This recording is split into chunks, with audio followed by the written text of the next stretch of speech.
نحمده ونصلي على رسوله الكريم اما بعد فاعوذ بالله من الشيطان الرجيم بسم الله الرحمن الرحيم رب اشرح لي صدري ويسر لي امري واحلل عقدة من لساني يفقهوا قولي۔ اللہ سبحانہ وتعالیٰ کا لاکھ لاکھ شکر ہے جس نے ہمیں مسلمان بنایا اور ہمیں زندگی گزارنے کا طریقہ سکھا دیا۔ اگر ہم اس طریقے کو فالو کریں تو ہماری یہ دنیا کی زندگی یہ بھی بہت خوشگوار ہو سکتی ہے اور اس کے ساتھ ساتھ ہماری آخرت کی زندگی بھی بہترین ہو سکتی ہے۔ اور اگر اس کے برعکس ہم اللہ سبحانہ تعالیٰ کی تعلیمات سے منہ موڑیں تو اس کا نتیجہ دونوں جہانوں میں اچھا نہیں۔ اللہ تعالیٰ فرماتے ہیں قرآن مجید میں، من اعرض عن ذکری فإن له معیشة ضنکا وَنَحْشُرُهُ يَوْمَ الْقِيَامَةِ أَعْمَى قَالَ رَبِّ لِمَ حَشَرْتَنِي أَعْمَى وَقَدْ كُنْتُ بَصِيرًا قَالَ كَذَلِكَ أَتَتْكَ آيَاتُنَا فَنَسِيتَهَا وَكَذَلِكَ الْيَوْمَ تُنْسَى۔ من اعرض عن ذکری، جس نے میرے ذکر سے منہ موڑا، میری یاد سے، یعنی اللہ سبحانہ وتعالیٰ کے کلام سے، اس کے دین سے، اس کو یاد کرنے سے منہ موڑ لیا، اس کی طرف توجہ نہیں دی، یعنی دین سے اس کی کوئی دلچسپی نہیں، قرآن مجید سے کوئی دلچسپی نہیں، نماز سے نہیں، ذکر کی محفلوں سے نہیں، تو پھر اس کا نقصان کیا ہوگا؟ فَإِنَّ لَهُ مَعِيشَةً ضَنْكَا، تو اس کے لیے ہم زندگی تنگ کر دیں گے، یعنی دنیا میں بھی اس کے لیے مشکلات پیدا کریں گے، دل کی تنگی، رزق کی تنگی، اور اسی طرح لوگوں کی طرف سے تنگی، یعنی انسان کو طرح طرح کی پریشانیاں لاحق ہو جائیں گی۔ اور آخرت کا کیا ہوگا؟ وَنَحْشُرُهُ يَوْمَ الْقِيَامَةِ أَعْمَى، قیامت کے دن ہم اس کو اندھا اٹھائیں گے، اس کا حشر بہت خراب ہوگا۔ قَالَ رَبِّ لِمَ حَشَرْتَنِي أَعْمَى، وہ کہے گا شخص کہ اے میرے رب، تو نے مجھے اندھا کیوں اٹھایا، آج مجھے کچھ نظر کیوں نہیں آ رہا۔ وَقَدْ كُنْتُ بَصِيرًا، میں تو دیکھنے والا تھا، میری تو اچھی بھلی آنکھیں تھی۔ تو اس کا جواب اس کو کیا دیا جائے گا؟ قال، اللہ تعالیٰ فرمائے گا، کذالک اتتک آیاتنا، اسی طرح تیرے پاس ہماری آیات آئی تھی، فنسیتہا، تم نے ان کو بھلا دیا، یا تو پڑھ کے بلایا یا پھر ان کی طرف توجہ ہی نہیں دی، ان کو چھوڑ کے، ان کو بھول کے اور کاموں میں لگے رہے۔ تو نتیجہ کیا ہے؟ وکذالک الیوم تنسیٰ، آج تم بھی بلائے جاتے، آج تمہیں بھی کوئی یاد نہیں رکھے گا، آج تمہارا بھی کوئی حال پوچھنے والا نہیں۔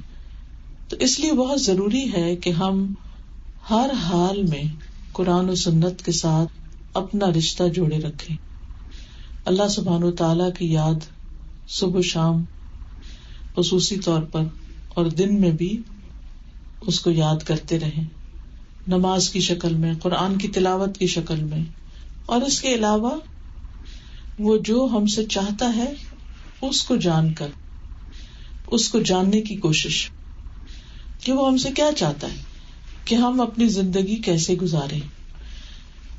تو اس لیے جب ہم قرآن مجید سے اور قرآن مجید کے علاوہ نبی صلی اللہ علیہ وسلم کی سنت سے استفادہ کرتے ہیں، فائدہ حاصل کرتے ہیں، علم لیتے ہیں، تو ہمیں بہت سے اپنے مسائل کے حل ملتے ہیں۔ ان مسائل کے حل کے لیے ہمیں کیا کرنا چاہیے؟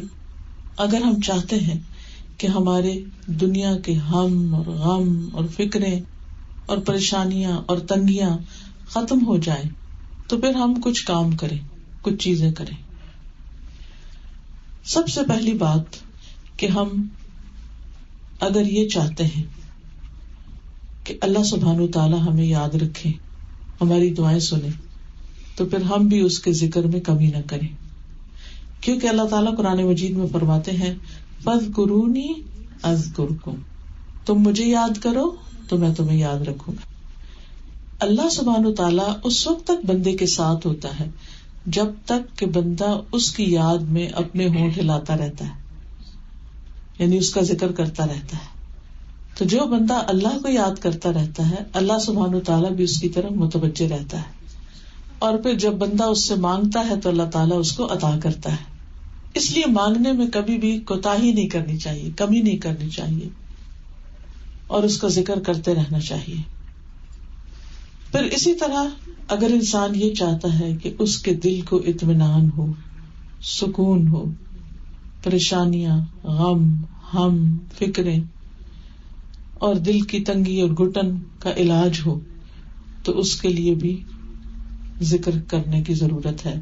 قرآن مجید میں آتا ہے الا بذکر اللہ تطمئن القلوب، خبردار اللہ کے ذکر سے ہی دل اطمینان پاتے ہیں، کیونکہ وہ دلوں کی غذا ہے، دلوں کی روح ہے.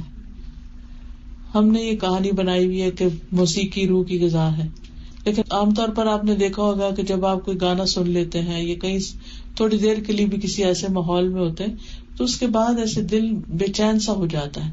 یعنی اس وقت ہو سکتا ہے آپ انجوائے کر رہے ہوں، لیکن بعد میں خوشی کے بجائے ایک پریشانی سی لاحق ہو جاتی، ایسے دل مردہ سا ہونے لگ جاتا ہے. تو دل جو ہے نا وہ اللہ کی یاد کے لیے بنائے گئے ہیں. اب دیکھیں جسم کا ہر عضو جو ہے نا اس کا کوئی کام ہے. آنکھیں کس لیے؟ دیکھنے کے لیے. کان سننے کے لیے. زبان بولنے کے لیے. ناک سونگھنے کے لیے. دماغ سوچنے کے لیے. اور دل یاد کے لیے. اب دیکھیے کہ جتنی بھی یادیں ہوتی ہیں نا ہماری، وہ ساری دل میں ہوتی ہیں. چاہے ہم بندوں کو یاد کریں، چاہے ہم اللہ کو یاد کریں. تو ہمارے لیے لازم کیا ہے کہ بندوں سے زیادہ ہم اللہ کو یاد کریں، تب دلوں کے اندر اطمینان ہوتا ہے. بندوں کی یادیں انسان کو صرف ستاتی ہیں، پریشان کرتی ہیں. آپ اگر اپنے ماں باپ کو یاد کرنے بیٹھے تو آپ کا دل دکھی ہو جائے گا. آپ اپنے بہن بھائیوں کو جو دور ہیں ان کو یاد کریں تو آپ کا دل اداس ہو جائے گا. اگر بچے آپ کو چھوڑ کے کہیں اور چلے گئے ہیں ان کو یاد کریں گے تو پھر پریشان ہوں گے. یا اپنے کو ماضی کے کوئی حالات اور واقعات یاد کریں تو اس سے بھی کیا ہوگا؟ دل پریشان ہوگا. لیکن اگر آپ اللہ کو یاد کریں گے تو کیا ہوگا؟ دل خوش ہو جائے گا، دل کو سکون آ جائے گا. تو اس لیے انسان کو مسلسل اللہ کی یاد میں وقت گزارنا چاہیے، اس کو نہیں بھولنا چاہیے. پھر اسی طرح انسان یہ بھی چاہتا ہے کہ اس کے رزق میں فراخی ہو، اس کے رزق میں برکت ہو، اور انسان کی عمر لمبی ہو، عمر میں برکت ہو، زندگی انجوائے کرے، اچھے اچھے کام کرے. تو اس کے لیے بتایا گیا کہ اپنے رشتے داروں کے ساتھ اچھا سلوک کرو، حقوق العباد ادا کرو. تو ایک طرف ہمیں اللہ کو یاد کرنا ہے اور دوسری طرف ہمیں بندوں کے حقوق دینے ہیں. ہم میں سے کون ہے جو یہ نہ چاہتا ہو کہ اس کے رزق میں فراخی ہو؟ سبھی چاہتے ہیں. لیکن ہم یہ سمجھتے ہیں کہ اگر ہم اپنا رزق یعنی کنٹرول کر کے رکھیں گے، اپنے ہاتھ میں رکھیں گے، اپنے بینک میں پیسے رکھیں گے، اپنی مرضی سے خرچ کریں گے یا اپنے اوپر ہی خرچ کریں گے تو شاید اس سے ہمیں زیادہ فائدہ ہو. جبکہ ہمارا دین ہمیں یہ بتاتا ہے کہ اگر تم اپنے رزق کو بڑھانا چاہتے ہو اور اس میں برکت چاہتے ہو تو صرف اپنے اوپر خرچ نہ کرو، رشتے داروں پر بھی خرچ کرو. اب یہ جو رشتے داروں پر خرچ کرنا ہوتا ہے یہ اس لیے نہیں ہوتا کہ وہ غریب ہو تو پھر خرچ کریں، وہ ضرورت مند ہو تو ان کو دیں، اگر وہ بیمار ہو تو اس وقت مدد کریں، یا کوئی شادی وغیرہ تو صرف اس وقت دیں. نہیں، ریگولر بیسس پر کچھ نہ کچھ اپنے رشتے داروں کے لیے کرتے رہنا چاہیے. چاہے وہ امیر بھی ہوں پھر بھی کچھ نہ کچھ تحفے تحائف دیتے رہیں، کبھی کسی طرح ان کا حال چال پوچھتے رہیں، جانتے رہیں. اور اگر وہ ضرورت مند ہوں، غریب ہوں، فقیر ہوں تو اس صورت میں تو اور بھی زیادہ ذمہ داری عائد ہو جاتی ہے کہ کسی اور کو دینے سے پہلے ان کو دیں. یعنی باقی لوگوں پر بھی صدقہ ہوتا ہے لیکن رشتے دار کو دینے کا دگنا فائدہ ہوتا ہے. وہ صدقہ بھی ہوتا ہے اور صلہ رحمی بھی ہوتی ہے، جس کے نتیجے میں انسان کے رزق میں اضافہ ہو جاتا ہے. بعض اوقات انسان یہ کہتا ہے کہ میرے تو اپنے پاس اپنی ضرورت کے لیے بھی نہیں ہے، لیکن اس میں سے بھی اگر انسان کی نیت اور ارادہ ہو تو کچھ نہ کچھ گنجائش نکال لیتا ہے. اور آپ دیکھیں گے کہ اللہ سبحانہ و تعالیٰ کس طرح غیب سے مدد کرے گا. ہو سکتا ہے کہ آپ کی پے میں ریز ہو جائے، یا آپ کا بزنس ہے تو اس میں کوئی برکت ہو جائے، کوئی نئی اپرچونٹی آپ کو مل جائے، آپ کسی حادثے مصیبت سے بچ جائیں جس پر آپ کا پیسہ جانے والا تھا. یعنی یہ برکت کئی طرح سے ہو سکتی. اسی طرح بعض اوقات آپ نے دیکھا ہوگا کہ لوگ کسی چھت سے گر پڑتے اور ان کو خراش بھی نہیں آتا. کبھی کار ایکسیڈنٹ ہو جاتا ہے اور ان کو کچھ بھی نہیں ہوتا، تو یہ کیسے ہوتا ہے؟ کون بچاتا ہے؟ اللہ تعالیٰ بچاتا ہے. اور صدقہ جو ہے یہ ڈھال ہوتی ہے. صدقہ جو ہوتا ہے وہ انسان کو بری موت سے بچاتا ہے، آفتوں اور مصیبتوں سے بچاتا ہے. انسان جب اچھے حال میں ہوتا ہے نا تو وہ سمجھتا ہے سب ٹھیک ہے، یہ سب میرا ہی ہے، اپنے بارے میں منصوبے بنانے لگتا ہے، اپنے بعد اپنی اولاد کا منصوبے بنانے لگتا ہے. تو اس کا نتیجہ کیا ہوتا ہے کہ اس کے پاس پھر کچھ بچتا ہی نہیں کسی اور کو دینے کے لیے. تو جس طرح ہم اپنے بچوں کے لیے سوچتے ہیں تو اسی طرح بہن بھائیوں کے بچوں کے لیے بھی سوچیں، ان کی ایجوکیشن کا سوچیں، ان کی شادی بیاہ کے مسئلوں میں ان کی مدد کریں.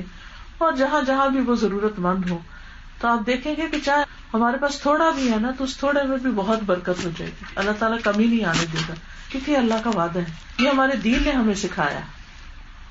پھر اسی طرح جو شخص یہ چاہتا ہو کہ اس کے مال میں برکت ہو، بڑھے، اس کو بھی صدقہ کرنا چاہیے. نبی صلی اللہ علیہ وسلم نے قسم کھا کے یہ بات فرمائی کہ صدقہ کرنے سے مال کم نہیں ہوتا، صدقہ کرنے سے مال کم نہیں ہوتا. جو آپ کی قسمت کا ہے وہ آپ کو مل کر رہے، آپ دیتے جائیں اللہ تعالیٰ پیچھے سے اور دے دے گا.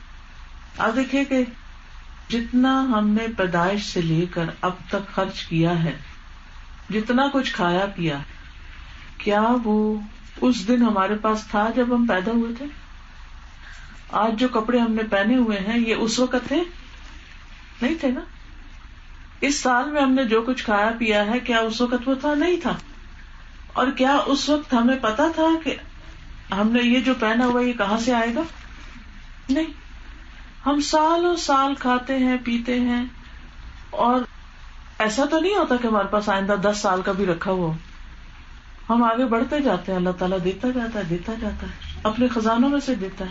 ہم تو اکٹھا کر کے رکھ بھی نہیں سکتے اتنا. تو دینے والا تو وہ ہے، رستے تو وہ کھولے گا، لیکن اس نے جو دیا ہے اس میں بخل نہ کرے، اس کو دینے والے بنے.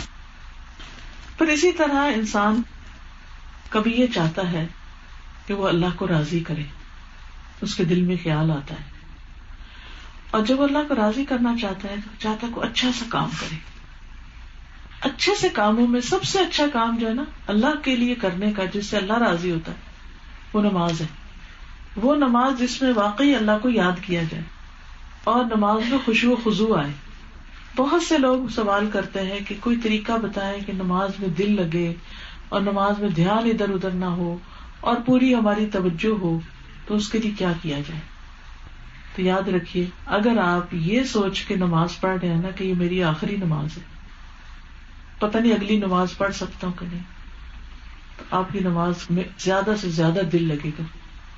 تو ہر نماز کو اپنی آخری نماز سمجھ کے پڑھنا شروع کریں، تو نمازوں کی کوالٹی بہت اچھی ہو جائے گی. آپ انجوائے کر کے اس کو پڑھیں گے کہ میں اپنی آخرت کے لیے کچھ کما لوں. اور جتنی اچھی آپ نماز پڑھیں گے اتنی ہی زیادہ اللہ سبحانہ وتعالیٰ کو راضی کرنے کی اپنے اندر ہمت پائیں گے اور آپ کی کوشش ہوگی. اور پھر جب دل چاہتا ہے کبھی کہ انسان اللہ تعالیٰ کے بہت قریب ہو، اور ہم دعا بھی کرتے ہیں اللہ ہمیں اپنے قریب کر لے، تو حدیث میں آتا ہے کہ انسان سب سے زیادہ اللہ تعالیٰ کے قریب سجدے کی حالت میں ہوتا ہے. وسجد واقترب، سجدہ کرو اور قریب ہو جاؤ. اللہ کا قرب پانے کے لیے سجدوں کی کثرت. فرض نماز تو چھوڑنی نہیں کسی حال میں بھی، بیمار ہو، تندرست ہو، سفر میں ہو، گھر میں ہو، پڑھنی پڑھنی. لیکن اس کے علاوہ نوافل کا بھی اہتمام. آج دیکھیں اللہ کا کتنا فضل ہے کہ آج کل راتیں لمبی ہیں. اگر ہم فجر سے تھوڑا سا بھی پہلے اٹھ جائیں تو کچھ نہ کچھ نوافل پڑھ سکتے ہیں، اور وہ وقت ہوتا ہے دعاؤں کی قبولیت کا. اللہ تعالیٰ خود فرماتے ہیں کوئی جو مجھ سے مانگے تو میں اس کو دوں. تو جتنی بھی حاجتیں ہیں، جتنے بھی مسئلے مسائل ہیں، سب اس کے سامنے رکھے. بچوں کے لیے مانگے، اپنے لیے مانگے، ماں باپ کے لیے مانگے. اس سے آپ کی زندگی وقت میں برکت بھی ہوگی. پھر اس کے بعد چاشت کی نماز ہے یا اشراق کی نماز ہے. حدیث میں آتا ہے کہ اے ابن آدم، دن کے اول حصے میں 4 رکعتیں پڑھ لے، میں دن کے آخری حصے تک تیرے لیے کافی ہو جاؤں گا، سارے مسئلے حل ہو جائیں گے. تو بعض اوقات ہمارے پاس وہ نماز پڑھنے کا ٹائم نہیں ہوتا. چلے 4 نہیں پڑھ سکتے تو 2 ہی پڑھ لیں. اور یہ 2 پڑھنے کا کتنا فائدہ ہے؟ جسم کے 360 جوڑوں کا صدقہ ہے. اگر آپ اس نماز کی پابندی کر دیں تو آپ دیکھیں گے کہ آپ بڑھاپے تک چلتے پھرتے رہیں گے, آپ کے جوڑ سلامت رہیں گے, کیونکہ آپ ہر روز صدقہ دے رہے ہیں جوڑوں کا. ہر روز پیسوں کی شکل میں تو اتنا نہیں دے سکتے, لیکن 2 نفل جو ہیں بدن کا صدقہ ہو گیا. اور صدقہ کرنے سے کیا ہوتا ہے؟ بلائیں ٹلتی. بعض اوقات آپ صدقہ دینا بھی چاہتے ہیں, ہر روز کو لینے والا نہیں ہوتا, تو پھر کیا کریں؟ تو 2 نفل پڑھتے رہیں ہر روز, اور اس میں کبھی بھی سستی نہ کریں. پھر اسی طرح یہ ہے کہ نمازوں کے بعد جو دن میں 12 سنتیں پوری کرتا ہے اس کے لیے جنت میں گھر کی بشارت ہے.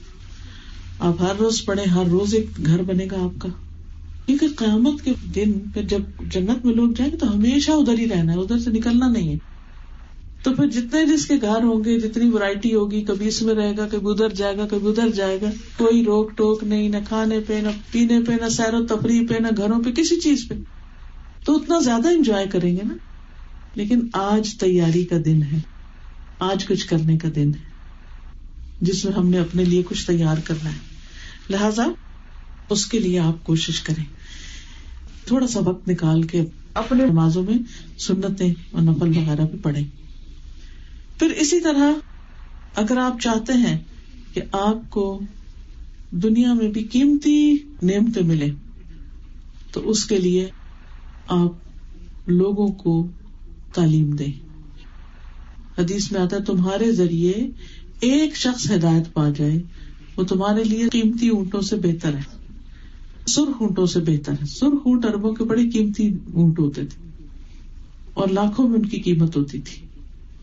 ایک اور حدیث میں آتا ہے جو شخص یہ چاہتا ہے کہ ہر روز صبح بطحان اور عقیق 2 بازاروں کے نام, وادیوں کے نام تھے, وہاں جائے اور موٹی تازی اونٹنیاں لے آئے, یعنی مفت میں لے آئے, تو کون کون پسند کرے گا؟ تو صحابہ نے کہا ہم پسند کریں گے.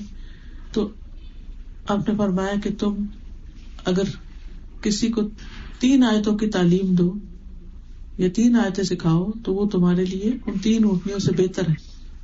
یعنی جب انسان دین سیکھتا ہے, دین سکھاتا ہے, لوگوں کا بھلا کرتا ہے, تو اللہ سبحانہ تعالیٰ اس کی مدد فرماتا ہے. پھر اسی طرح ہم یہ چاہتے ہیں کہ اللہ تعالیٰ ہم سے محبت کرے. ہم میں سے ہر شخص کی یہ خواہش ہے کہ اللہ تعالیٰ ہم سے محبت کرے. اس کے لیے ہمیں نبی صلی اللہ علیہ وسلم کی سنت کی پیروی کرنی چاہیے. اب مثال کے طور پر آپ صبح کے وقت اٹھتے ہیں, اٹھتے ہی آپ آنکھ کھولتے ہیں اور آپ کی آنکھیں جو ہے نا وہ کھل نہیں رہی ہوتی نیند کی وجہ سے. تو ایک چھوٹی سی سنت ہے, آپ صلی اللہ علیہ وسلم صبح کے وقت اپنی نیند کو پوچھتے تھے. پوچھتے کیا تھے؟ یعنی اس طرح ہاتھوں کو آنکھوں پہ ملتے تھے. اب آپ اٹھتے ہی ایک سنت کی پیروی کر رہے ہیں. کیا اللہ تعالیٰ کو آپ پہ پیار نہیں آئے گا کہ انہوں نے دن کا آغاز ایک سنت سے کیا ہے؟ اور ایک یہ ہے کہ بندہ اٹھ جائے, نہ اللہ کا ذکر کرے, نہ ہی کسی سنت کی پیروی کرے, تو وہ زندگی کیا کہ جس کو انسان اس طرح گنواتا جائے. اسی طرح مسواک کرنا, اسی طرح دائیں ہاتھ سے کھانا, بیٹھ کے کھانا, 3 سانس میں پینا, مسکرانا, سلام کرنا, ہاتھ ملانا, دوسروں کے لیے دل صاف رکھنا, یہ ایسی سنتیں ہیں کہ جو اللہ کی محبت آپ کے نصیب میں ہو جائے گی. اور جس سے اللہ تعالیٰ محبت کرے پھر سب اس سے محبت کرنے لگتے ہیں. تو اس کے لیے حریص ہوں, علم سیکھیں, جانیں, کوشش کریں کہ پیارے نبی کی کون کون سی سنتیں ہیں تاکہ میں ان پر عمل کروں اور اللہ کی محبت پاؤں. اسی طرح اگر ہم چاہتے ہیں کہ قیامت کے دن نبی صلی اللہ علیہ وسلم کا ساتھ ملے تو پھر سجدوں کی کثرت کر دیں. ایک صحابی سے آپ نے پوچھا کہ تمہیں کچھ چاہیے مانگو مجھ سے, کہ وہ آپ کے وضو کرواتے تھے, وضو کا پانی دیتے تھے. تو ان کا کہ اللہ کے رسول صلی اللہ علیہ وسلم میں چاہتا ہوں جنت میں بھی آپ کے ساتھ رہوں. تو آپ نے فرمایا اچھا پھر سجدوں کی کثرت سے میری مدد کرو تاکہ میں تمہیں اپنے ساتھ رکھ سکوں. اگر تمہاری نمازیں زیادہ ہوں گی, سجدے زیادہ ہوں گے, تو اس کے لیے بھی جب کہیں موقع ملے اپنا نوافل پڑھ لیجیے. اور نیت کیا رکھے کہ اللہ تعالیٰ قیامت کے دن نبی صلی اللہ علیہ وسلم کی صحبت نصیب ہو. دنیا میں تو نہیں ہم اس وقت ہیں, لیکن کیونکہ وہ اللہ کے محبوب ہیں, اللہ کے چنے ہوئے بندے, اور ان کی محبت ہمارے ایمان کا حصہ ہے. اسی طرح اگر آپ چاہتے ہیں کہ آپ کے درجے بلند ہوں, آپ کے گناہ معاف ہوں, آپ پر رحمتیں نازل ہوں تو درود شریف پڑھیے. ایک دفعہ درود شریف پڑھنے سے 10 رحمتیں آتی ہیں, 10 درجے بلند ہوتے ہیں, 10 گناہ معاف ہوتے ہیں. کیا مشکل ہے ہمیں درود شریف پڑھنے میں؟ کوئی مشکل نہیں, صرف توجہ کرنے کی ضرورت ہے کہ ہم اللہ سبحانہ و تعالیٰ کی طرف متوجہ ہو جائیں. اسی طرح اگر ہم چاہتے ہیں کہ ہماری نیکیوں میں اضافہ ہو, بہت نیکیاں ہمارے پاس, تو قرآن کی تلاوت کریں, کیونکہ ہر حرف پر 10 نیکیاں. اب آپ دیکھیں جب ہم فضول باتیں کرتے ہیں تو کتنی نیکیاں ملتی ہیں ہم کو, بولے جاتے. حالانکہ ہم اس وقت میں ضروری کام کاج کر کے اپنے قرآن کی تلاوت کر سکتے ہیں, اور زیادہ تلاوت وہ کر سکتا ہے جو قرآن کا کچھ حصہ حفظ کرتا ہے, کیونکہ اس نے حفظ پکا کرنا ہوتا ہے. وہ ایک آیت کو 10 دفعہ پڑھتا ہے, 20 دفعہ پڑھتا ہے, جبکہ عام لوگ ایک آیت کو کتنی دفعہ پڑھتے ہیں؟ 1 دفعہ پڑھتے ہیں, اور وہ 1 کی جگہ 10 پڑھتا ہے. تو اجر کس کا زیادہ ہوا؟ کس کی نیکیاں بڑھ گئی؟ جو 10 دفعہ پڑھ رہا ہے. تو گویا آپ نے 1 حرف پہ 10 لی, اس نے 1 حرف پہ 100 لی, اور وہ قیامت کے دن بہت فائدہ دیں گی اس کو. تو کبھی نہ سوچیں اچھا اب تو ہماری عمر زیادہ ہوگی, اب ہم سے نہیں حفظ ہوتا, ہمیں تو یاد ہی نہیں رہتا. آپ کا حافظہ بھی اچھا ہو جائے گا. اگر آپ کو اللہ توفیق دے تو سارا قرآن حفظ کر لیں, اگر سارا نہیں کر سکتے تو سورتیں تو یاد کر لیں, سورت ملک یاد کر لیں, سورت کہف یاد کر لیں, اسی طرح اور چھوٹی چھوٹی صورتیں یاد کر لیں, اور پھر نماز میں پڑھنا شروع کر دیں. کیونکہ جب تک آپ نماز میں نہیں نہ پڑھتے تو پتہ ہی نہیں چلتا کیا حفظ ہوا اور کیا نہیں ہوا. اور پھر اگر ترجمے سے اس کو یاد کرتے ہیں تو اور بھی اچھا ہوتا ہے, کیونکہ پھر آپ کو سمجھ آ رہی ہوتی ہے کہ آپ پڑھ کیا رہے ہیں, اس کا ثواب بھی کچھ اور ہی ہوتا ہے. تو بہترین نسخہ ہے نیکیوں میں اضافہ کرنے کا, اپنا میزان بھاری کرنے کا, قرآن کی تلاوت کی کثرت. اللہ ہم سب کو توفیق دے. اب دیکھیے کہ اگر آپ نہیں بھی پڑھ سکتے تو کچن میں کام کر رہے ہیں, گھر کی صفائی کر رہے ہیں, کچھ ایسا انتظام رکھیے کہ قرآن کی تلاوت لگی ہوئی ہو اور آپ ساتھ ساتھ دل میں دہرا رہے ہوں. پھر باقاعدہ کہیں اگر کلاس ہو رہی یہاں کہیں وہاں جائیں, کوئی ٹیچر ملتا ہے تو اس کو پکڑیں, اپنے گھر میں لوگوں کو بلا کے کچھ نہ کچھ پڑھائیں, کیونکہ پڑھانے سے جو نیکیاں بڑھتی ہیں نا, آپ نے کسی کو ایک سورت یاد کرا دی, وہ جتنی دفعہ پڑھے گا نا اور اس کا ثواب ہوگا ساتھ ہی آپ کو بھی ہوگا, کتنا زیادہ فائدہ ہے. پھر اسی طرح اگر انسان چاہتا ہے نا کہ مرنے کے بعد بھی اس کی نیکیاں جاری رہیں, اس کا اعمال نامہ بند نہ ہو, تو 3 کام کریں. نمبر 1, اولاد کی اچھی تربیت کریں, ان کو دعا سکھائیں, نماز سکھائیں. جب وہ نماز پڑھیں گے نا تو اس نماز میں پڑھیں گے ربنا اغفر لی ولوالدی وللمؤمنین یوم یقوم الحساب, اور جتنی دفعہ وہ پڑھے گا اتنی دفعہ آپ کے درجے آگے بلند ہوں گے. ایک انسان کہتا ہے جو فوت ہو جاتا ہے, جس کا درجہ بلند ہوتا ہے, وہ کہتا ہے یا رب یہ میں تو دنیا سے چلا آیا تو یہ میرا درجہ کیسے بلند ہوا؟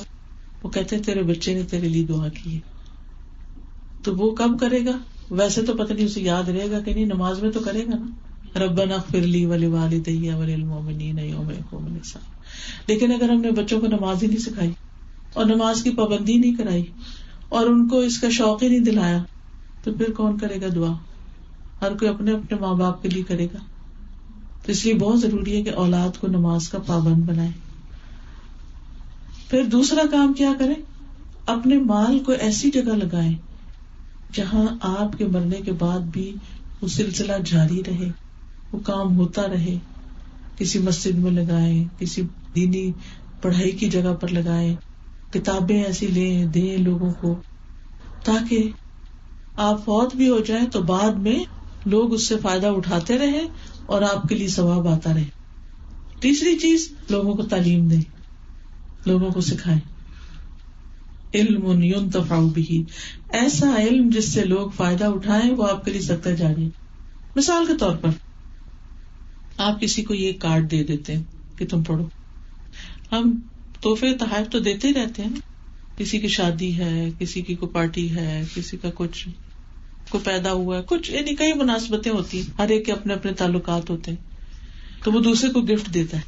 اگر آپ اس گفٹ کے ساتھ اس کو ایک چھوٹا سا کارڈ دے دیں, اسے یستغفر اللہ کا کارڈ ہے اور اس میں حدیث بھی لکھی ہوئی ہے, ایک چھوٹی سی دعا بھی لکھی ہوئی ہے, اسی طرح کچھ اور کارڈ بھی جیسے یہ ایک ہے گناہوں کی بخشش کی دعائیں. جس کسی کا کوئی مسئلہ اٹکا ہوا ہے اس کو آپ یہ دے سکتے ہیں کہ پڑھو تمہاری مشکل آسان ہو جائے گی. اسی طرح جس کسی کو کوئی نعمت ملی ہے تو اس کو یہ الحمدللہ کا کارڈ ہے, اس میں انگلش ٹرانسلیشن بھی ہے کہ تم اللہ کا شکر ادا کرنے کے لیے یہ دعائیں پڑھو. تو یہ کیا ہے, جب تک یہ اس کے گھر میں رہے گا نا اور کوئی اس کو پڑھتا رہے گا, آپ کا صدقہ لکھا جاتا رہے گا, دیکھا جاتا. اور اگر اس سے دیکھ کر کسی نے کوئی دعا یاد کر اور اس نے پڑھی اور اس نے اپنے بچے کو پڑھائی اور اس نے اپنے بچے کو, جب تک وہ سلسلہ چلتا رہے گا آپ کا اجر جمع ہوتا رہے گا. تو علم پھیلانے کے حریص بنیے, علم کو آگے پھیلائیے. علم پھیلانے میں خود پڑھانا, دوسروں کو اکٹھا کرنا, اپنا گھر آفر کرنا, کتابیں خرید کے دینا, کسی کی فیس دینا, کسی کی ٹرانسپورٹ کا خرچہ دے دینا, یہ ساری چیزیں اس میں شامل ہو جاتی ہیں. تو یہ صدقہ جاریہ ہوتا ہے جو مرنے کے بعد بھی فائدہ دیتا ہے. ایک خاتون بتا رہی تھی کہ میری ساس بیمار تھی اور لوگ ان کو پوچھنے آتے تھے, بوڑھی تھی, بزرگ تھی, بیٹا آیا کوئی آیا تو کوئی نہ ان کو ان کی ضرورت کے کچھ پیسے دے دیتا تھا. اور وہ کیا کرتی تھی, پیسے خرچ نہیں کرتی تھی, جس بیڈ پہ وہ ہوتی تھی نا اس کے نیچے ڈالتی رہتی تھی, ڈالتی نہیں. کہتے ہمیں بھی نہیں پتا تھا, جب وہ فوت ہوئی تو انہوں نے بیڈ اٹھایا تو وہ بھرا ہوا تھا. اب اگر یہی پیسہ وہ دیتی رہتی تو اس کا صدقہ, اس کا اجر کہیں زیادہ ہوتا. اب تو وہ ورثے میں آ گیا, لوگ تقسیم کر لیں گے, وہ چاہے تو اس سے کوئی نیکی کا کام کریں, وہ چاہے تو اس کو عیاشی میں اڑائیں. آپ نے نہ خود یوز کیا نہ اپنے ہاتھ سے اپنی آخرت کے لیے دیا, کیا بنا اس کا؟ اوروں کے عیش و عشرت کا سامان کیا آپ نے. ٹھیک ہے انسان اپنے بچوں کے لیے بھی کچھ چھوڑتا ہے, لیکن ہمیں اپنی زندگی میں اپنے ہاتھ سے دینے کی عادت ہونی چاہیے, کیونکہ وہ دیا ہوا کل کو کام آنا ہے. وہ کسی پہ احسان نہیں, وہ ہم اپنے پہ ہی احسان کرتے ہیں, اپنے لیے ہی دے رہے ہوتے ہیں. تو 3 چیزیں صدقہ جاریہ بنتی ہے. تو صدقہ جاریہ کی فکر کرے. ایک تو اپنی زندگی میں اچھے خود کام کرے, اور ایک یہ ہے کہ جو مرنے کے بعد اپنے لیے نیکیاں جاری رکھنے کا سبب پیدا کریں. پھر اسی طرح اگر آپ چاہتے ہیں کہ اللہ تعالیٰ آپ کو بے حد و حساب اجر دے, انلمیٹڈ, تو اس کے لیے صبر کریں. قرآن مجید میں آتا ہے انما یوفی الصابرون اجرہم بغیر حساب, بے شک صبر کرنے والے اپنا اجر بے حساب دیے جائیں گے. یعنی اتنا کہ ان کو اندازہ ہی نہیں, ختم ہی نہیں ہوگا. ایک اعرابی آیا نبی صلی اللہ علیہ وسلم کے پاس, کہنے لگا کہ یا رسول اللہ صلی اللہ علیہ وسلم کیا جنت میں ببول کا درخت ہوگا؟ آپ نے فرمایا ہاں ہوگا. اس نے کہا کیا اس میں کانٹے ہوں گے؟ آپ نے فرمایا ہاں ہوں گے, لیکن اس کے ایک کانٹے کو جب کھولا جائے تو اس کے اندر مومن کے لیے 70,000 کھانے ہوں گے, اور ہر کھانے کا رنگ الگ ہوگا. اتنا کچھ ہے جنت کے اندر جو کبھی ختم ہی نہ ہو. تو اس سے آپ اندازہ لگائیں کہ انسان اگر صبر کرتا ہے تو اس کا اجر کتنا زیادہ ہوگا, اور وہ کبھی ختم نہیں ہوگا. انما یوفی الصابرون اجرہم بغیر حساب, بے شک صبر کرنے والوں کو ان کا اجر بے حساب دیا جائے گا. اسی طرح اگر آپ چاہتے ہوں کہ اللہ تعالیٰ آپ کی کوئی پریشانی دور کر دے, کبھی آ جاتی ہے نا, کوئی پریشانی آ جاتی ہے بچے کی طرف سے, کبھی کسی طرف سے, کبھی انسان خود ہی بیمار ہو جاتا ہے, تو زندگی میں پریشانیاں تو آتی رہتی. اس کا حل کیا ہے؟ اس کا حل یہ ہے کہ نبی صلی اللہ علیہ وسلم نے سکھایا کہ جس کسی مسلمان نے دوسرے مسلمان کی تکلیف دور کی, اللہ تعالیٰ قیامت کے دن کی تکلیفوں میں سے اس کے لیے تکلیف دور کر دے گا. تو پھر کیا کرنا چاہیے؟ اگر ہم چاہتے ہیں ہماری تکلیفیں دور ہوں تو ہم دکھی لوگوں کی مدد کریں, دوسروں کی پریشانیاں دور کریں, کسی کا دل ہلکا کر دیں, کسی کو کال کر کے حال پوچھ لیں, کسی کو کسی چیز کی ضرورت ہے تو وہ اس کی پوری کر دیں, یعنی نیکیوں کی تلاش میں رہیں. پھر اسی طرح اگر آپ چاہتے ہیں کہ اللہ سبحانہ تعالی آپ کو کامیاب کرے اور اللہ تعالیٰ آپ سے بہت محبت کرے, تو آپ کثرت سے دعائیں کریں. دعا میں الحاح و زاری ہونی چاہیے. دعا ایسی چیز ہے جو تقدیر بدل دیتی. تو کبھی لوگ کہتے ہیں ہمیں کیا پتا جنت میں جانا چلے جائیں گے، قسمت کی بات ہے نا. نہیں، قسمت اپنی جگہ، لیکن ہمیں نبی صلی اللہ علیہ وسلم سے ہی بات بھی پتہ چلتی ہے نا. تو ہمیں اللہ اور اس کے رسول صلی اللہ علیہ وسلم کی ان باتوں پر یقین رکھنا چاہیے اور دعاؤں کی کثرت کرنی چاہیے. پھر اسی طرح اگر کوئی یہ چاہتا ہے کہ شیطان سے حفاظت ہو اس کی، تو 2-3 کام کرنے کے. ایک، اعوذ باللہ من الشیطان الرجیم. دوسرے، آیت الکرسی.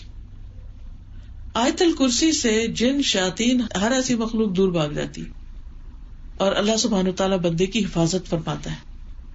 پھر اسی طرح اگر آپ کا دل چاہتا ہے کہ آپ کی ہر بات صدقہ بن جائے تو بات ہمیشہ اچھی کرے، کیونکہ حدیث میں آتا ہے الکلمۃ الطیبۃ صدقہ. پاک کلمہ، پاک بات صدقہ ہے. آپ کی بات میں اگر جھوٹ نہیں، غیبت نہیں، کسی کا بھلا ہے، کسی کا فائدہ ہے، کسی کا دل خوش کر رہے ہیں آپ، تو وہ آپ کے حق میں صدقہ لکھا جاتا ہے. الکلمۃ الطیبۃ صدقہ. اسی طرح اگر آپ چاہتے ہیں کہ اللہ تعالیٰ آپ کا ہم و غم دور کر دے تو استغفار کی کثرت کریں. کبھی بھی پریشانی ہو تو یہ دعائیں اس میں لکھی ہوئی ہیں استغفار کی، بس یہ پڑھنا شروع کر دیں. ہر رکاوٹ کے لیے اللہ تعالیٰ راستہ کھول دے گا، کیونکہ اللہ سے بڑھ کر کون ہو سکتا ہے جو کسی کی مشکلات کو آسان کرے. پھر اسی طرح اگر آپ چاہتے ہیں کہ آپ کو اپنے دنیا کے کاموں پر بھی اجر ملے، مثلا دنیا کے کام کون سے؟ کوئی بتائیے. گھر کے کام کاج، کھانا پکانا، صفائی کرنا، بچوں کے کام، ان کی خدمت، اس کو یہ دے، اس کو وہ دے، اس کا یہ کر، اس کا وہ، سارا دن کچھ نہ کچھ چلتا رہتا ہے. تو اس میں نیت اچھی کر لیں کہ بھائی سب اللہ کے لیے کر رہے ہیں، کسی پہ احسان نہیں. اس سے ایک تو فائدہ یہ ہوگا کہ آپ کے اپنے رشتہ داروں سے، گھر والوں سے تعلقات اچھے ہوں گے، اور دوسرا یہ کہ ساری چیزیں عبادت بن جائیں گی جب آپ ان کو اللہ کے لیے کریں گے. مثلا آپ صفائی کر رہے ہیں، لانڈری کر رہے ہیں، برتن دھو رہے ہیں، آپ کی نیت کیا ہونی چاہیے؟ اللہ تعالیٰ کو صفائی ستھرائی بہت پسند ہے. ان اللہ یحب التوابین ویحب المتطہرین. تو صفائی کے وقت کیا نیت ہو؟ اللہ کو صاف لوگ بہت پسند ہے، اس لیے میں صفائی کر رہی ہوں. اور جب اللہ کے لیے آپ کریں گے تو کونوں خدروں سے بھی گند نکالیں گے، اچھی طرح صفائی کریں گے. صاف ستھرا رہنا مومن کا شعار ہے، مومن کا طریقہ ہے، تو اس کا اہتمام کریں. پھر اسی طرح یہ ہے کہ کھانا پکاتے ہوئے کیا سوچیں، کیا سوچ کے کھانا پکائیں. اللہ کی خاطر کھانا پکا رہے ہیں، اور کھانا تو اپنے گھر والوں نے، پھر ہمیں کیا ملے گا؟ آپ کو اجر و ثواب ملے گا، کیونکہ آپ نے اللہ کو راضی کرنے کے لیے یہ پکایا ہے. چاہے گھر والوں کے لیے پکائیں، اللہ کی خوشی کے لیے، اسے کھانے میں ٹیسٹ بھی بڑا اچھا آئے گا. کیونکہ جس کھانے کو آپ بددلی سے پکاتے پھر اس کا وہ مزہ ہی نہیں ہوتا. پتہ چل رہا ہے وہ اثرات اس میں ہی آ جاتے ہیں. جو کھا کے عبادت کرے گا اس کا بھی اجر. جی، جو کھا کے عبادت کرے گا اس کا اجر ملے گا. اور اسی طرح یہ ہے کہ وَيُطْعِمُونَ الطَّعَامَ عَلَى حُبِّهِ مِسْكِينًا وَيَتِيمًا وَأَسِيرًا. اس کی محبت میں کھلاتے ہیں یتیم، مسکین اور قیدی کو. اب قیدی سے ہم مراد لیتے ہیں جیل میں، ٹھیک ہے جیل والوں کو بھی کبھی کھلا دیں، لیکن یہ جو چھوٹے بچے ہیں یہ آپ کے پاس قیدی ہیں، آپ ان کے لیے نہیں پکائیں گے، نہیں بنائیں، کدھر جائیں گے وہ؟ تو یہ سب کچھ کرنا جو ہے یہ بھی آپ کے لیے عبادت بنے. اسی طرح آپ نہا رہے ہیں، دھو رہے ہیں، وضو کر رہے ہیں، ڈسٹنگ کر رہے ہیں، کچھ بھی کر رہے ہیں، بس ان سب کاموں کو اللہ کے لیے کریں، جو بھی دنیا کے کام ہیں. بچوں کو اسکول چھوڑنے جا رہے ہیں، لینے جا رہے ہیں، ہمسائے کی عادت کر رہے ہیں، کسی اور کی گروسری کرنے چلے گئے ہیں، کچھ بھی کر رہے ہیں، کسی کو رائڈ دے رہے ہیں، کسی کو وزٹ کر رہے ہیں ہاسپٹل میں، کسی کو کوئی اچھا مشورہ دے رہے ہیں، سارے کا سارا سب کچھ اللہ کے لیے، تو سب کچھ عبادت. پھر اسی طرح اگر آپ چاہتے ہیں کہ جنت الفردوس میں آپ کے خوب بڑے بڑے باغات ہوں تو تسبیحات کی کثرت کر دیں، کثرت سے اللہ کو یاد کریں. اسی طرح چھوٹی مشکل ہو یا بڑی مشکل ہو، ہر مشکل میں اللہ کی طرف توجہ کریں، کیونکہ جو شخص اللہ پہ توکل کرتا ہے وَمَن يَتَوَكَّلْ عَلَى اللَّهِ فَهُوَ حسبہ، جو اللہ پہ بھروسہ کر لیتا ہے اللہ اس کے لیے کافی ہو جاتا ہے. تو اپنے آپ کو تنہا نہ سمجھے، مشکل کتنی بھی بڑی ہو، رکاوٹ کتنی بھی زیادہ ہو، مسئلہ خاص صحت کا ہو، خاص کسی بھی چیز کا ہو، اللہ سے مانگتے رہے. مایوس تو ہونا ہی نہیں. ڈاکٹرز مایوس بھی کر رہے ہیں، آپ مایوس نہ ہو، کیونکہ اس سے انسان کا اللہ سبحانہ وتعالیٰ کے بارے میں گمان اچھا رہتا ہے. ہمیں اللہ کے بارے میں گمان اچھا ہی رکھنا چاہیے اور اس کے لیے خوب خوب اللہ تعالیٰ سے دعائیں کرنی چاہیے. ان دعاؤں میں جو خاص طور پر مشکلات، دکھ، تکلیف، پریشانی کے ازالے کے لیے ہے، ایک بڑی خوبصورت دعا ہے، اللہم انی اعوذ بک من الہم والحزن والعجز والکسل والجبن والبخل ودلع الدین وغلبۃ الرجال. 8 چیزوں سے پناہ مانگی گئی اس میں. اللہم انی اعوذ بک من الہم والحزن. ہم ہوتا ہے فیوچر کا، کیا بنے گا، یہ کام کیسے ہوگا، یہ کیسے ہوگا. اب تک کس نے کیے سب؟ اللہ ہی نے کیا. آندہ ہے وہ بھی کرے گا. اس لیے کسی پریشانی کو اپنے پر حاوی نہ ہونے دے. وہ سننے والا ہے اور سارا اختیار اس کے ہاتھ میں. ہر پارے میں تقریباً آتا ہے ان اللہ علی کل شیء قدیر. تو یہ صرف کہنے کی حد تک نہ ہو، یقین بھی ہو کہ واقعی اللہ ہر چیز پہ قادر ہے. اللہ سبحانہ وتعالیٰ ہر چیز پہ قدرت رکھتا ہے، سب کچھ کر سکتا ہے. تو کل کا غم نہ لگائیں، آنے والے وقت کے بارے میں فکر مند نہ زیادہ رہا کریں. اگر بچے بگڑے ہوں تو اللہ ہدایت بھی تو دے سکتا ہے نا. ہم دعا مانگتے رہیں، کوشش کرتے رہیں، ہدایت تو اللہ دے گا. اسی طرح باقی چیزیں بھی جو زندگی میں پیش آ رہی. اور حزن ہوتا ہے ماضی کا، پاسٹ کا، جو گزر چکا. فلاں نے میرے ساتھ یہ کیا تھا، میرے ساتھ یہ کیوں ہوا، ایسا ہو گیا، ویسا ہو گیا. وہ پچھلی پرانی باتیں دورا کے بعض اوقات انسان اپنے آپ کو پریشان رکھتا ہے. تو اس سے بھی پناہ مانگے، کیونکہ جب انسان کا ذہن الجھا رہتا ہے نا، کبھی فیوچر میں کبھی پاسٹ میں، تو وہ پریزنٹ کو بھول جاتا ہے. اگر اچھا حال ہے تو اس کو انجوائے نہیں کرتا، اور اگر برا حال ہے تو اس کے دور کرنے کے لیے کچھ کوشش نہیں کرتا. تو حل کیا ہے پھر؟ کیا کرے؟ کیا حل؟ اللہ سے دعا کرے. کون سی دعا کرے؟ اللہم انی اعوذ بک من الہم والحزن. کوئی چیز اس وقت بھی آپ سوچیں جو آپ کو بودر کرتی رہتی، جو سارا وقت آپ کے دماغ پہ چھائی رہتی ہے، اس چیز کا کیا ہوگا، اس کا کیا ہوگا، اس کا کیا ہوگا. زیادہ سوچنے کی بجائے اسی وقت اپنے آپ کو stop your self, deep breathing کرے تھوڑی دیر، یا ٹھنڈا سانس لے اور اس کے بعد دعا پڑھے، اللہم انی اعوذ بک من الہم والحزن. اللہ مجھے ہم اور حزن دونوں سے بچانا، ماضی کے مسئلوں سے بھی اور فیوچر کے بھی. دیکھیں ان باتوں کی وجہ سے نا آپ اپنے آپ کو خوشیوں سے محروم کر لیتے ہیں، سکون قلب سے محروم کر لیتے ہیں. کوئی آپ سے کچھ کہہ دے گا، آپ اسی کی سوچ بچار کر کر کے اپنے آپ کو ہلاک کریں گے. وہ بات آپ کے ذہن سے نکل ہی نہیں رہی. تو اس بات کو ذہن سے نکالنے کے لیے بڑی اچھی ٹیکنیک ہے کہ آپ کیا کریں، گہرا سانس لیں اور روک کے اس سے سوچے کیا تھی تکلیف، بھول جائے گی، نہیں یاد آئے گی کوئی تکلیف. کچھ دفعہ ایسے ہی آکسیجن اپنے اندر لے کے جائیں، سرکولیشن اچھی ہو جائے گی، دماغ فریش ہو جائے گا اور کوئی اچھا سا کام کرنے کو دل چاہے گا، بجائے اس کے کہ کوئی بات سوچ کے پریشان ہو.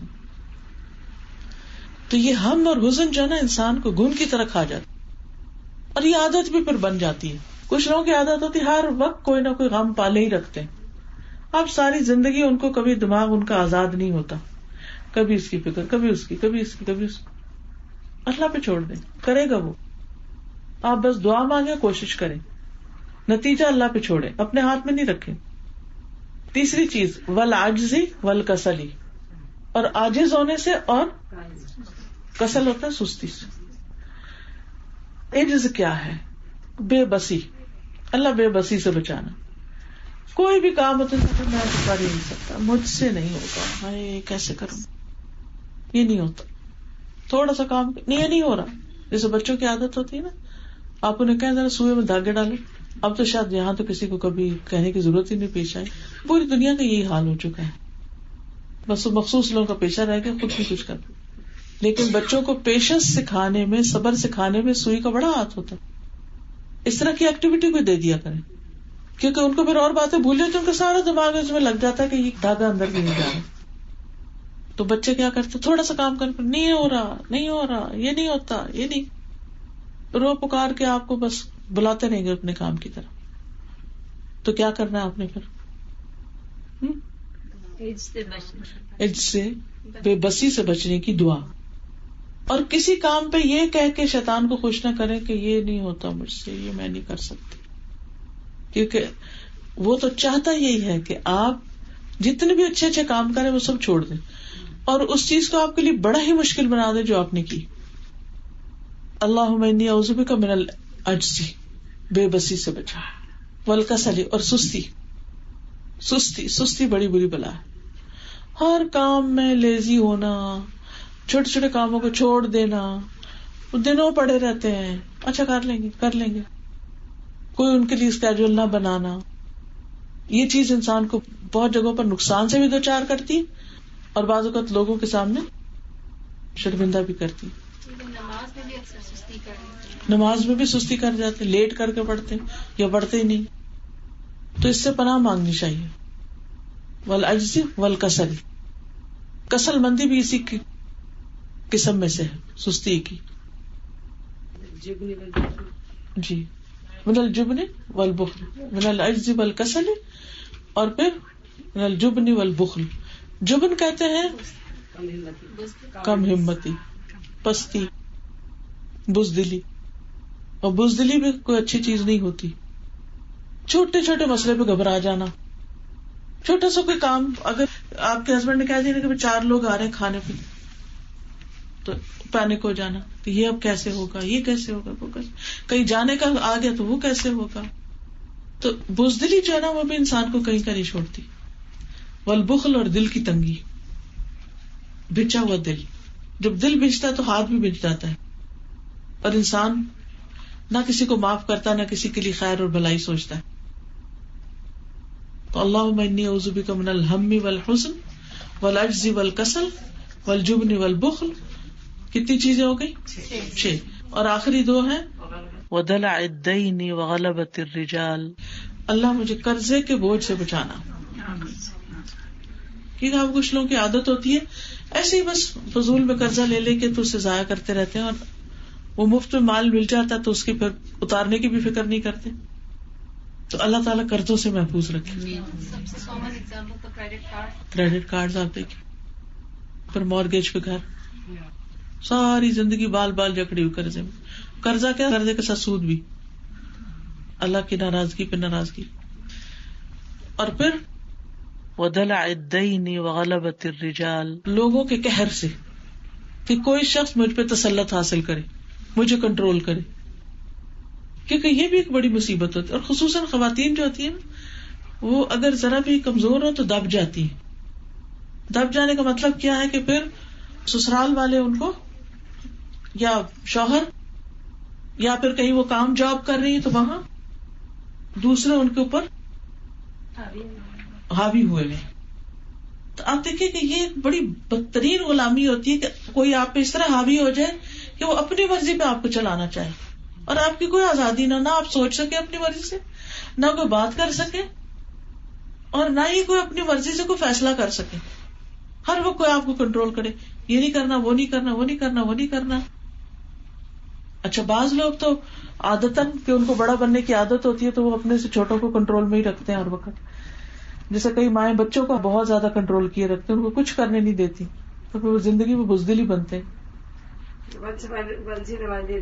ڈفرنٹ بھی ہوتا ہے، چھوٹے بھی بڑوں کو کنٹرول کرنے کی کوشش. جی، بعض اوقات ایسا بھی ہوتا ہے. تو جس خاص طور پر والدین جب بوڑھے ہو جاتے ہیں تو وہ بےچارے بچوں کو محتاج ہو جاتے ہیں، اور بچے اپنے مطابق ان کو کنٹرول کیے رکھتے ہیں.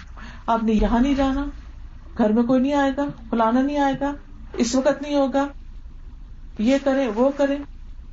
تو یہ جو ہے نا، اس سے پھر کیا ہوتا ہے کہ انسان کبھی بھی زندگی میں اپنی صلاحیتوں کو استعمال نہیں کر سکتا، ٹو مچ کنٹرول کی وجہ سے. یوں لگتا ہے کہ سانس ہی گھٹنے لگا. تو کسی کو اپنے پر حاوی نہ ہونے دیں، اور اس کے لیے یہ دعا کریں اللہ مجھے ایسے لوگوں سے محفوظ رکھ کہ جو میری مت مار دیں. کتنی خوبصورت دعا ہے. ہر روز صبح پڑھا کریں. فجر کی نماز ہے, کوئی ایک وقت اس کا کم از کم مقرر کرنا. تہجد میں پڑھ سکتے ہیں, تہجد میں پڑھ سکتے ہیں, سجدے میں جا کے پڑھ سکتے ہیں, اتحیات میں پڑھ سکتے ہیں. اور اگر ان چیزوں سے بندے کو نجات ہو جائے تو آپ دیکھیے کہ یہ دنیا بھی آسان ہو جائے, سکون کی ہو جائے, اور آپ واقعی اللہ کو راضی کرنے والے کام کر سکیں. دیکھیے بعض بیچارے لوگ تو اتنے مجبور ہوتے ہیں کہ ان کو نماز پڑھنے کی بھی اجازت نہیں ہوتی جہاں وہ کام کرتے ہیں یا پھر جس گھر میں وہ رہتے ہیں. ہر وقت بندوں کی خدمت, اس کا مطالبہ پورا کر, اس کا کر, اس کا کر, اپنی نماز روزہ ہر چیز اسٹیک. اللہ ہم کو اتنی آزادی دے کہ ہم اپنی مرضی سے اللہ کو یاد کر سکیں, ذکر کر سکیں, اس کی عبادت کر سکیں, اور بیچ میں کوئی آڑے نہ آئے, کوئی رکاوٹیں نہ آئے. جی, اس کے لیے مجھے اپنی فکر تو خود کرنی ہوگی نا, کہ اگر میں یہ سوچتی ہوں کہ ٹھیک ہے دوسرے بے پر بے شک حاوی ہو رہے ہیں, لیکن مجھے اپنی فکر کرنی, کیونکہ مجھے میری عقل پہ نظر ہوگی. بالکل. لیکن ہم فکر کر بھی رہے ہوتے ہیں اور کچھ کر نہیں پا رہے ہوتے. بعض اوقات یہ ہے کہ مال آپ کا ہے لیکن آپ کو اجازت ہی نہیں کہ اس میں سے کچھ صدقہ کر سکے. کئی سچویشنز ہوتی, تو اللہ تعالیٰ بندوں کی ایسی غلامی سے بچائے کہ جس پہ کوئی بھی کسی وجہ سے آپ کو ایسا کنٹرول کرے کہ آپ کو غلام بنا کے رکھ دے اور آپ اپنی مرضی سے نہ ہل سکے نہ جل سکے. سب سے زیادہ تو ہم غلام اپنے خواہشات کی. جی ہاں, اس میں بھی ہم بری طرح پھنسے ہوئے ہوتے ہیں, ان کو پورا کرتے کرتے زندگی بیت جاتی. تو اللہ تعالیٰ سے دعا ہے کہ وہ ہمیں عمل کرنے والا بنائے. اب میں اپنی بات تو یہی ختم کرتی ہوں, اور اس کے بعد یہ ہے کہ اگر آپ میں سے کوئی مزید اس میں کچھ ایڈ کرنا چاہے تو موسٹ ویلکم, اور اس کے بعد پھر انشاءاللہ سوال جواب ہوں. آپ کچھ کہیں؟ وہی کہنا چاہتی تھی کہ بعض دفعہ ہم اپنے معاشرے کی وجہ سے نا, کیونکہ معاشرے میں اتنے پہلے سے بچپن سے دماغ میں ڈال دیا گیا کہ ہسبینڈ کے بارے میں, فلاں کے بارے میں, تو ہم بعض دفعہ اپنی رائٹ جو ہے مطلب جائز حقوق بھی ہم وہ, اگر کوئی کسی وجہ سے, میں یہ نہیں کہہ رہی کہ بری نیت سے, لیکن ایک نیگلیجنس کی وجہ سے فار ایگزامپل اگر ہے, اور آپ کا اپنا پیسہ ہے لیکن وہ کسی کنٹرول میں ہے, اللہ تعالیٰ مطلب اگر ایک بار بول رہے ہیں, دو بار بول رہے ہیں, اگر کوئی دھیان نہیں دے رہا اس کے بارے میں, تو فرسٹریشن تو ہوتا ہے. مجھے تو بار بار یہ خیال آتا ہے کہ میں کل مر جاؤں گی, اس کے بعد اس کا کیا بنے گا. تو میں نے نوٹ بھی لکھ کے رکھا ہوا ہے, وصیت بھی لکھ کے رکھی ہے کہ کوئی ایسی چیز میرے لیے کرے کہ میرے لیے صدقہ جاریہ بن جائے. کیونکہ کنٹرول بعض دفعہ نہیں لگتا انسان کو کہ ہم لے کے کچھ کر سکیں, مطلب کیونکہ جب لے کے بھی کرنے جاتے اتنی اس میں مین میں ہوتی کہ یہ فلاں کو دینے کا کوئی فائدہ نہیں, وہ فراڈ ہے, وہ فلاں ہے, یہ ہے, وہ ہر ایک کے بارے میں ڈاؤٹ ڈال دیتے ہیں, تو پھر انسان کچھ نہیں کر سکتا. اور خاص طور پر دین کے نام پہ جب کرنے لگتے ہیں تو وہ شیطان ضرور وسوسہ ڈالتا ہے, تمہیں کیا پتا کہ یہ کیا کرے گا, اس کا یہ تو دھوکے باز ہے, یہ فلانا ہے, یہ فلانا ہے, کیونکہ ایسے کیسز ہوتے ہیں. جی, لیکن سب تو نہیں ہوتے. ویسے بھی آپ دیکھیے کہ آپ کی جو نیت تھی وہ اللہ کے راستے میں, اس انسان نے جو کیا وہ اپنا جواب دے گا. آپ کا تو اللہ کے یہاں قبول ہو گیا جس دن وہ آپ کے ہاتھ سے نکلا. اس کے بارے میں ایک حدیث بھی ہے, میں وہ حدیث بتاتی ہوں تاکہ آپ کی تسلی ہو جائے. ایک شخص نے نیت کی کہ میں رات کے وقت چھپ کے صدقہ کروں گا کہ کسی کو پتا نہ چلے, کیونکہ چھپے صدقے کا فائدہ بہت ہے. اللہ تعالیٰ کے غضب کو ٹھنڈا کرتا ہے, گناہوں کو مٹاتا ہے, اور عرش کے سائے تلے انسان کو قیامت کے دن جگہ ملے گی جو دایاں ہاتھ دے تو بائیں کو پتا نہ چلے. تو اس نے کہا کہ رات کے اندھیرے میں دوں گا تاکہ جو لے رہا ہے اس کو بھی نہ سمجھ آئے کہ کس نے دیا. تو گھر سے لے کے نکلا, جب اس نے صدقہ دیا تو وہ صدقہ کسی چور کے ہاتھ لگ گیا. تو لوگوں میں صبح مشہور ہوا کہ رات کسی نے چور کو صدقہ دیا. تو بڑا پریشان ہوا کہ یا اللہ, میں نے تو چور کے لیے تو نہیں میں نے رکھا تھا, میں تو کسی غریب کی مدد کرنی تھی. اس نے کہا آج رات میں پھر صدقہ کروں گا. اب جب وہ رات کو نکلا تو وہ کسی مالدار کے ہاتھ لگ گیا. اس نے کہا فلاں مالدار کو کسی نے صدقہ دی. یا اللہ, میں نے اس کو تو نہیں دینا, میں تو غریب کو دینا. اس نے کہا میں آج پھر کروں گا. تو وہ کسی فاحشہ عورت کے ہاتھ لگی. تو کہنے یا اللہ, میرا صدقہ نہیں قبول ہوگا. میں جب صدقہ کرتا ہوں وہ کبھی کسی کے ہاتھ لگ جاتا, کبھی کسی جو اس کا مستحق ہی نہیں ہے. اپنی طرف سے میں تحقیق کر لیتا ہوں لیکن اس کے بعد وہ کچھ اور ہی نکل آتا ہے. تو اس کو یہ بتایا گیا کہ جب تمہارے ہاتھ سے نکل گیا تو بس وہ لگ گیا, کیا پتا اللہ ان کو اس سے ہدایت دے. اب ہوا یہی, چور نے چوری سے توبہ کر لی, فاحشہ عورت نے گناہ سے توبہ کر لی, اور مالدار خود صدقہ دینے لگ گیا. فائدہ ہو گیا. کیوں فائدہ کہاں سے ہوا؟ اس کی نیت سے ہوا کہ وہ اللہ کو راضی کرنا چاہتا تھا. جب ہماری نیت یہ ہوتی ہے کہ ہم اللہ کو راضی کریں تو اللہ اس میں برکت دے دے گا. اور لوگوں کا معاملہ اللہ پہ چھوڑ دیں, وہ جانے, ان کا ایمان جانے, وہ اللہ کو جواب دہ ہوں گے. ٹھیک ہے نا جی. اور سب سے بہترین یہ ہے نا کہ کچھ بھی کرو کسی کو نہ بتاؤ, کیونکہ میں نے تو دیکھا جب کسی کو پتا فتنہ شروع. ہاں جی بالکل, خاموشی سے کرو, خاموشی سے نیکی کرو. کو بھی نہیں پتا.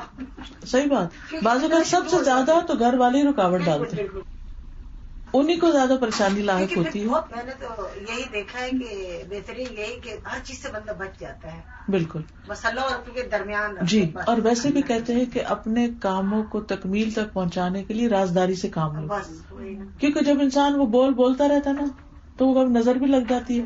کبھی یہ ہے کہ وہ اتنی لوگوں میں بات پھیل جاتی ہے کہ وہ کرنے کا وقت ہی نہیں آتا, ہاتھ سے نکل جاتا ہے چانس. جی. اور اسی طرح اگر جب ہم اپنے رشتے داروں کی مدد کرتے ہیں جی تو اگر وہ اس کا ناجائز فائدہ اٹھانا شروع کر دیں, یعنی کہ وہ اس کو زیادہ ایکسپیکٹ کریں کہ یہ ہمیں اور دیتے جائیں, تو اس صورت میں ہم کیا کریں گے؟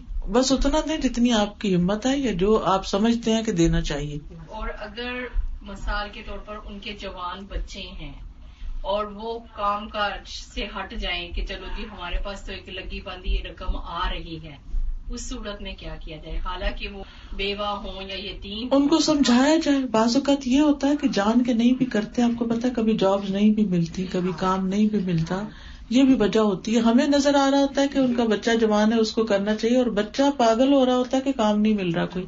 کئی جگہ پر یہ مسئلہ بھی ہوتا ہے. تو ہر معاملہ, ہر سچویشن کو وہی اینالائز کرنا چاہیے کہ یہاں اصل مسئلہ کیا ہے, اور پھر اگر رشتے داروں کے بچے ہیں تو پیار سے سمجھانا بھی چاہیے. جی. اور کوئی؟ سادہ یہ دینی یا دنیاوی علم اگر شوہر کی مرضی نہ ہو, ماں باپ کی مرضی نہ ہو, تو کیا ہم حاصل کر سکتے ہیں؟ جو آپ کا اپنا پرائیویٹ وقت ہے ان کے حقوق پورے کرنے کے بعد. بعض وقت ماں باپ کیوں روکتے ہیں؟ وہ کہتے ہیں ہمیں فیس دینی پڑے گی مثلاً, یہ شوہر بھی اس لیے روکتا ہے, یا وہ سمجھتے ہیں کہ اس طرح ہمارے حقوق میں کمی آئے گی. تو آپ ان کے حقوق پورے کر دیں اور اس کے بعد بیٹھ کے اپنا وہی جیسے نا کہ ضروری نہیں کہ ہر بات ہر ایک کو کہیں گے میں یہ کر رہی ہوں کہ یہ کرنا چاہتی, یہ کرنا. بس اپنے خاموشی سے بیٹھ کے, جو مفت میں علم آ رہا ہے, کوئی کتاب ہے تو کوئی اب کیا کہے گا آپ کو کیوں پڑھ رہی ہو, پڑھے بیٹھ کے. ان کے سامنے نہ پڑھے, اس وقت ہو سکتا ہے وہ کہیں ہم آتے ہیں تو تم کتاب لے کے بیٹھ جائیں گے, یہ نہ کریں. جی.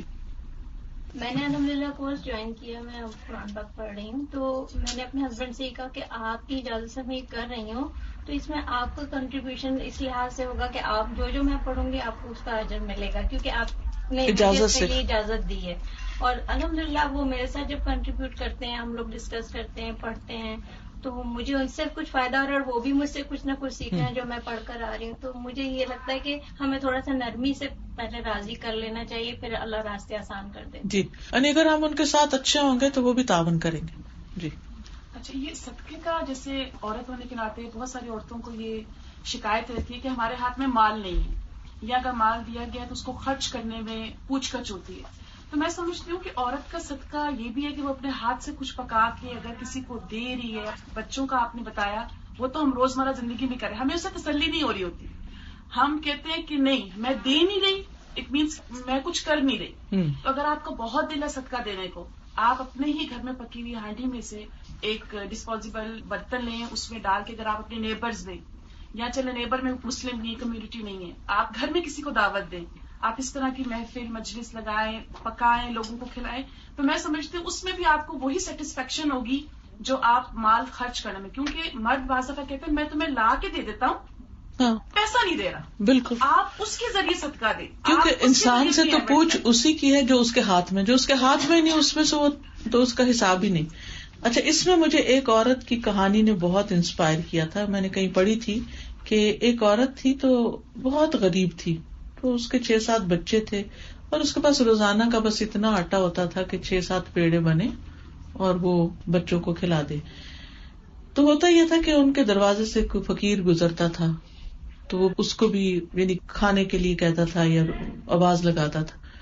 تو اسے سمجھ نہیں آتی تھی کہ میں بچوں کو دوں کہ اس کو دوں, تو کروں کیا. اس نے کیا کرنا شروع کیا کہ ہر پیڑے میں سے اتنا سا ایک چھوٹا چھوٹا آٹا نکال لیتی تھی ہر بچے کے حصے میں سے, اور ایک پیڑا وہ بن جاتا تھا اور اس سے فقیر کی روٹی بنا کے دے دیتی تھی. تو بعض اوقات اپنے پاس تھوڑا ہی ہوتا ہے لیکن اس تھوڑے میں سے بھی تھوڑا نکال دے تو اللہ تعالیٰ اور دے دیتا ہے. مثلاً آپ یہ کر سکتے ہیں, گھر میں کچھ برتن رکھ دیں, جب گروسری وغیرہ کر کے آئے کچھ ہو, جو چینج بچے ادھر ڈالتے جائیں. جس دن آپ مسجد جا رہے ہیں یا کسی ایسی جگہ جا رہے ہیں تو آپ وہ نکال کے ساتھ لے جائیں, ڈال دیں. روز کا روز صدقہ بھی ہوتا جائے گا اور اس کے ساتھ یہ کہ وہ اچھی بلی اماؤنٹ بھی بن جاتی اور پتہ بھی نہیں چلتا. ہاں جی, آپ کچھ کہنا چاہتے ہیں؟ میں نے پوچھنا تھا, ویسے تو گھر میں مرد کی کمائی ہوتی ہے, وہ جاب کرتے ہیں, ان کی انکم ہوتی ہے, تو لیکن اگر عورت کے پاس بھی صرف زیور ہوتا ہے تو شوہر نے دیا ہوتا ہے, تو اس صورت میں عورت کی بھی قربانی ہوتی ہے؟ اگر اس کے پاس پیسہ نہیں تو ضروری نہیں وہ کرے. عورت مطلب وہ جاب نہیں کرتی لیکن اس کے پاس زیور ہے, کوئی بات نہیں, زیور ہے تو اس سے کوئی فرق نہیں پڑتا. مطلب ضروری نہیں نہیں ہے, ضروری خوشی سے دینا چاہے قربانی. ہاں تو دے دے. جی السلام علیکم. مجھے پوچھنا ہے کہ آپ بتائیے کہ جو ایک ہمارا عید کا ہوتا ہے, زکوٰۃ ہوتی ہے, ہم نکالتے ہیں, وہ ہم یہاں رہتے ہیں اس ملک میں, تو ہم اگر یہاں پہ ایک سکھ کڈ ہاسپٹل ہے, آپ کو پتا ہوگا, ہم ان کو دے سکتے ہیں, ہماری زکوٰۃ یا ہمارے صدقات قبول ہوں گے اگر ہم دیتے ہیں؟ نان مسلم کو زکوٰۃ نہیں جاتی, نہیں دی جاتی. اور صدقہ ہم دے سکتے ہیں؟ صدقہ دے سکتے, صدقہ کسی کو بھی دے سکتے. اور ایک اور کوشچن تھا, اگر آپ صبر کی تھوڑی سی ہمیں اور بتا دیں, الیبریٹ کر دیں کہ صبر کیا ہے. صبر یہ ہوتا ہے کہ انسان نیگیٹولی ریئیکٹ نہ کرے, نیگیٹو ریئیکشن سے بچے, اپنی زبان کنٹرول رکھے, اللہ سے مدد مانگے, نماز پڑھے اور انتظار کرے حتیٰ کہ حال ٹھیک ہو جائے. یعنی کوئی ایسا کام غصے میں نہ کرے کہ جس سے معاملہ اور بگڑے. کوئی بھی کسی سے ڈفرینس ہو جاتا ہے, کوئی کسی سے کوئی انبن ہو جاتی ہے تو اس کو کنٹرول میں رکھے, اسے پھیلنے نہ دے, ادھر ادھر باتیں نہ پھیلائے. سبحان اللہ والحمد للہ ولا الہ الا اللہ واللہ اکبر ولا حول ولا قوة الا باللہ العلی العظیم. اللہم صل علی محمد وعلی آل محمد كما صلیت علی ابراہیم وعلی آل ابراہیم انک حمید مجید. اللہم بارک علی محمد وعلی آل محمد كما بارکت علی ابراہیم وعلی آل ابراہیم انک حمید مجید. ربنا آتنا فی الدنیا حسنۃ وفی الآخرۃ حسنۃ وقنا عذاب النار. ربنا لا تزغ قلوبنا بعد إذ هديتنا وهب لنا من لدنك رحمة إنك أنت الوهاب. ربنا هب لنا من أزواجنا وذرياتنا قرة أعين واجعلنا للمتقين إماما. اللهم انفعنا بما علمتنا وعلمنا ما ينفعنا وزدنا علما. اللہ ہم سب کو جو کچھ ہم نے پڑھا سیکھا ہے عمل کی توفیق عطا فرمائے. اللہ ہمارے گھروں میں وسعت پیدا کر دے, دلوں میں وسعت پیدا کر دے, رزق میں وسعت پیدا کر دے, اولاد کو ہدایت عطا کر دے, ان کو ہماری آنکھوں کی ٹھنڈک بنا دے, انہیں نمازوں کا شوق دے دے, انہیں ایمان اور تقوی عطا کر دے. اللہ ہر شر سے محفوظ رکھ, ہمیں نفع مند علم عطا کر, ہمیں رزق طیب اور حلال عطا فرما. یا اللہ ہماری صحت اور عافیت عطا فرما, اس گھر پر اپنی خیر و برکت نازل فرما. یا اللہ ہم سب کی ساری مشکلات آسان فرما. ربنا تقبل منا انك انت السميع العليم وتب علينا انك انت التواب الرحيم. وصلى الله تعالى على خير خلقه محمد وعلى آله وأصحابه وأهل بيته أجمعين برحمتك يا أرحم الراحمين إلهي آمين. سبحانك اللهم وبحمدك أشهد أن لا إله إلا أنت أستغفرك وأتوب إليك. السلام علیکم ورحمۃ اللہ وبرکاتہ.